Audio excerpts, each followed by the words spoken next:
आज हम सेब के 5 बेनिफिट्स आपको बताएंगे। आपने इस शॉर्ट वीडियो को पूरा देखना है। नंबर, दिल को महफूज रखता है। सेब में फाइबर होता है और एंटीऑक्सीडेंट्स होते हैं जो दिल की बीमारियां दूर करते हैं। यानी कि हम कह सकते हैं कि सेब जो है वो दिल को सलामत रखता है। नंबर 2, सेब से वजन में कमी आती है, यानी कि सेब खाने से हमारा वजन कम होता है। सेब चूंकि एक हैवी ग़िज़ा है, सेब खाने के बाद हमारा पेट भरा रहता है, इसलिए हम दूसरी चीज़ें कम खाते हैं और जिससे हमारे वजन में वाज़िया कमी आती है।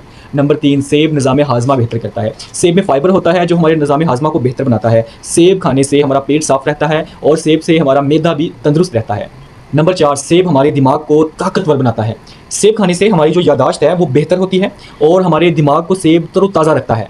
नंबर 5, सेब हमारी स्किन को बेहतर करता है, स्किन को चमकदार करता है। चूँकि सेब में विटामिन सी होता है, इसलिए सेब हमारी जिल्द को निखारता है, जिल्द को साफ़ करता है। तो दोस्तों, अब आप जान गए होंगे कि सेब सिर्फ मज़ेदार ही नहीं बल्कि इसमें छुपा है सेहत का खजाना।